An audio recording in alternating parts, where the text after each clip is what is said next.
Hello guys, welcome to Mystic Hindi tarot. आज हम जो रीडिंग कर रहे हैं ये पाइसीज़ यानी मीन राशि के लिए है। चलिए देखते हैं पाइसीज़ के लिए जून मंथ उनके लव लाइफ में कैसा जाएगा, क्या होने वाला है, क्या कुछ एक्सपेक्ट कर सकते हैं वो अपने लव लाइफ में इन the month of June. General reading है, हर एक के साथ मैच नहीं करेगी। जो चीज़ें मैच होती है उसको रखिए, बाकी चीज़ें भूल जाइए। Let's start. सिर्फ लव रीडिंग है गाइस, जनरल रीडिंग मैं बाद में फिर से करूँगी ऑल साइंस की, ठीक है। चलिए for Pisces sun moon rising Venus जो कुछ भी है आप देख सकते हो अगर आपकी मीन राशि है तो। चलिए शुरू करते हैं। पाइसीज़ के लिए फॉर द मंथ ऑफ जून क्या एक्सपेक्ट कर सकती है वो।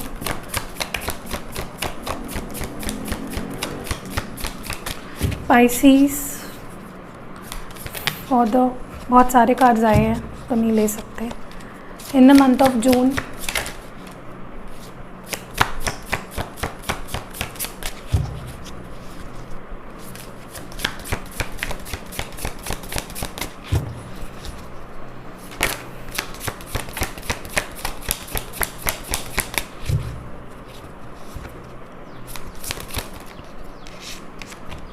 Okay, we have our 5 cards. पहला कार्ड जो आया है the world, hierophant, Taurus, star, Aquarius, knight of pentacles, Taurus, Virgo, Capricorn और knight of swords, Gemini, Libra और एक्वेरियस। सो ये है कार्ड्स जो आपके लिए निकल के आए हैं। पहली बात जो मैं यहाँ पे नोटिस कर रही हूँ ना, ओवरऑल एनर्जी अगर देखी जाए फॉर द मंथ ऑफ अगस्त, मुझे कुछ चीज़ें सेटल डाउन होते हुए दिख रही है। ओके, आई सी थिंग्स सेटलिंग डाउन। जो जहाँ होना चाहिए आपके लव लाइफ में वो वहाँ होगा, ठीक है। सब बात करते हैं ओवरऑल एक एक कार्ड्स के बारे में मैं आपको बताती हूँ जो मैं यहाँ पे देख रही हूँ। साइंस फिर से एक बार बता देती हूँ आपको। यहाँ पे है taurus, Aquarius, taurus, Virgo, Capricorn और जेमिनाई, लिब्रा, एक्वेरियस। अगर आपके साइंस आपके पर्सन के साइन नहीं है यहाँ पे तो इसका मतलब ये नहीं है कि ये रीडिंग आपके लिए नहीं है। सारे जितने पाइसीज़ है सबके लिए ये रीडिंग है। फर्स्ट एंड फॉरमोस्ट जो मैं यहाँ पे नोटिस कर रही हूँ, I think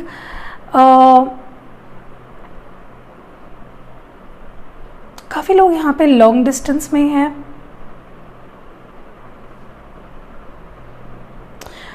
may be some of you are married, maybe आपकी शादी हो गई है या उनकी शादी हो गई है या आप दोनों हस्बैंड वाइफ हो या समथिंग और द अदर, ठीक है। दूसरी चीज़ जो मैं यहाँ पे नोटिस कर रही हूँ, आप जिनसे डील कर रहे हो ना, पहली बात तो पाइसीज़ ये बहुत ही स्टेबल तो है ये एनर्जी, मतलब इनका प्यार अगर है आप पे तो है, ये इससे पीछा नहीं, लाइक इससे आपका पीछा नहीं छूटेगा।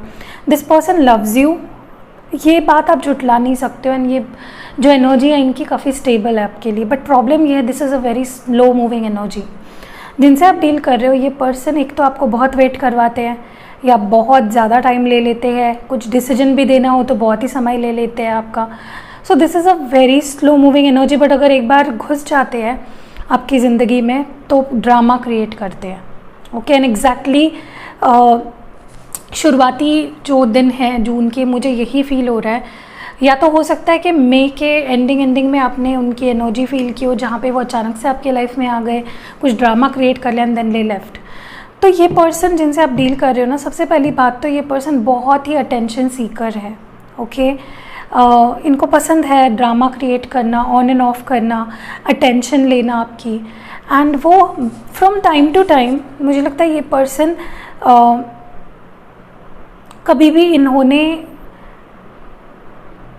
आपको एक कंसिस्टेंट रिलेशनशिप नहीं दिया। मे बी वो आए गए और एग्जैक्टली इसी एनर्जी के वजह से मुझे लगता है फॉर सम ऑफ यू आपने होप्स छोड़ दिए थे from this relationship. But in the month of June surprisingly इस पर्सन की तरफ से आपको कंसिस्टेंसी दिखेगी। अगर वो आपके लाइफ में आ रहे हैं in the month of June, they will come to stay.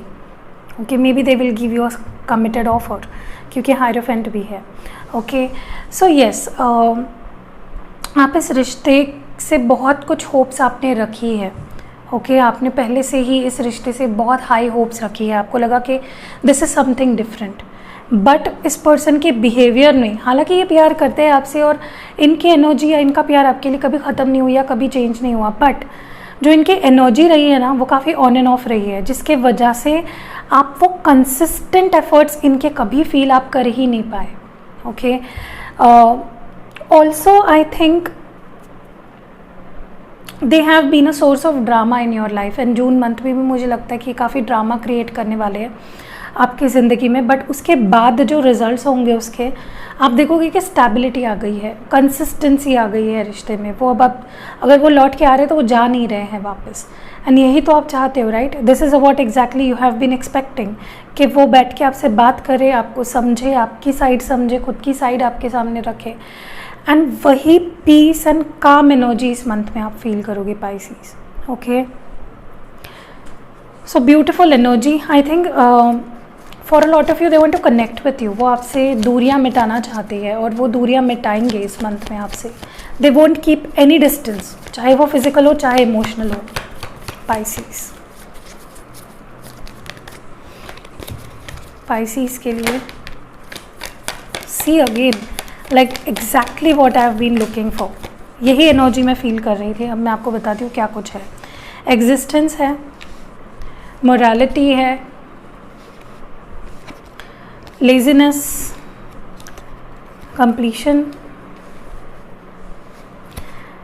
Sharing. या जो मैंने बात की आपसे वही मुझे एग्जैक्टली दिख रहा है कि ये पर्सन आपके साथ कॉम्प्रोमाइज़ करने के बारे में बात करेंगे, या फिर उनके एक्शंस ही ऐसे आपको क्लियरली दिख जाएंगे कि दे वांट टू कॉम्प्रोमाइज़. वो आपसे दूर नहीं जाना चाहते या दूर नहीं रहना चाहते, वो बातचीत करके चीज़ों को हल करना चाहते हैं. अगर आप दोनों के बीच में कमिटमेंट का प्रॉब्लम था तो वो आपको कमिटमेंट देना चाहते हैं. उनका ऑन एंड ऑफ बिहेवियर, अगर आप दोनों के बीच प्रॉब्लम रहा है तो वो आपसे ऑन एंड ऑफ बिहेवियर नहीं रखेंगे अभी. They will stay consistent with you. अगर कुछ प्रोमिसेस थे जो उन्होंने आपसे ब्रेक कर दिए थे, they will keep their promises. अगर घर वालों को मनाने का कुछ प्रॉब्लम चल रहा था तो वो घर वालों को मनाएंगे, and they will fight for you, they will stand by you. तो जो कुछ आप एक्सपेक्ट कर रहे थे ना इस रिश्ते से, एग्जैक्टली वही आप देखोगे कि इस रिश्ते में हो रहा है. ओके, जो पर्सन इस रिश्ते पे एफर्ट्स नहीं डाल रहा था, आपको फॉर ग्रांटेड ले रहा था, लेज़ी वाली एनर्जी में था, एफर्ट्स नहीं डाल रहा था, फॉर ग्रांटेड ले रहा था आपको और आपके फीलिंग्स को, एग्जैक्टली वही पर्सन आप देखोगे कि आप में इंटरेस्ट लेगा. वो खुद सामने से इनिशिएटिव लेगा. अगर ये ऐसा बंदा है जिसके अंदर बहुत ज़्यादा ईगो है, कूट कूट के भरा है, फिर भी ये पर्सन आपके लिए they will take that initiative. And मुझे ये भी लग रहा है कि they want to share something with you जो उनके ज़िंदगी में चल रहा है. ओके, मुझे लगता है काफ़ी टाइम आप दोनों की बात नहीं हुई, तो काफ़ी उनके मन में उनकी चीज़ें हैं जो वो आपसे शेयर करना चाहते हैं. एग्जैक्टली वो मुझे होते हुए दिख रहा है इस मंथ में. कुछ चीज़ें जो उनके अंदर चल रही है वो आपसे शेयर करेंगे, चाहे वो उनका प्यार हो, गुस्सा हो, उनके फैमिली का कुछ प्रॉब्लम हो, या anything they want to share. मुझे आप दोनों के बीच में बहुत ही ज़्यादा एक्सचेंज ऑफ वर्ड्स होते हुए दिख रहे हैं, कम्युनिकेशन, क्वालिटी कम्युनिकेशन होते हुए दिख रही है. Definitely for a lot of you I think कोई पेनफुल साइकिल यहाँ पे एंड हो रही है, एंड एक बहुत ही ब्यूटीफुल साइकिल यहाँ पे शुरुआत हो रही है. ये पर्सन आपको ये भी एक्सप्रेस करेंगे कि how incomplete they are without you. आपके सिवा वो कितना इनकम्प्लीट है, कितने अकेले फील करते हैं. एंड मुझे ये भी लग रहा है कि ये पर्सन आपकी ज़िंदगी में अपनी जगह बनाने की कोशिश करेंगे. Okay, maybe you like it और नॉट, आप देखोगे कि ये person they are trying to fit in your life. वो आपकी ज़िंदगी का एक हिस्सा बनने की कोशिश कर रहे हैं, आपका अटेंशन पाने की कोशिश कर रहे हैं, आपको रियलाइज़ करवाने की कोशिश कर रहे हैं कि हाँ I am there and I want to be with you. Okay, so that is what exactly I see. चलिए आपके लिए एक एडवाइस निकालते हैं. वन एडवाइस और मैसेज फ्रॉम यूनिवर्स, एडवाइस और message from the universe. Wow, prosperity begins, number 1. तो मैंने जैसे बोला, एक नई शुरुआत, एक brand new beginning of this relationship definitely होने वाली है.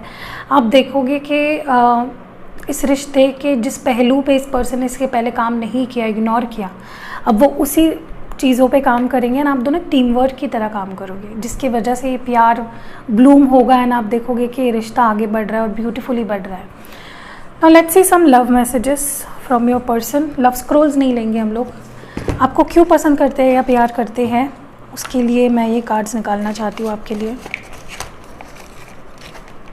Okay, you are my best friend and always will be. Maybe आपके बेस्ट फ्रेंड है और बाद में आप दोनों के बीच प्यार वाला रिलेशनशिप बना है, gravitation is not responsible for people falling in love. So beautiful message.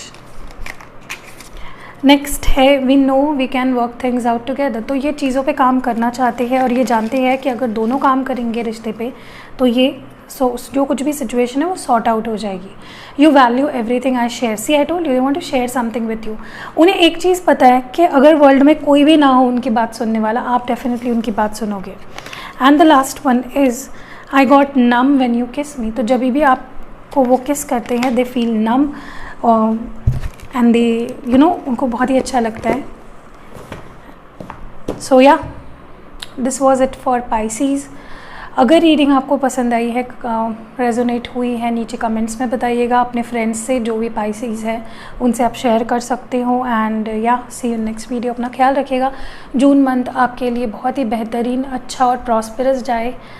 I wish that for you. Okay, see you next video.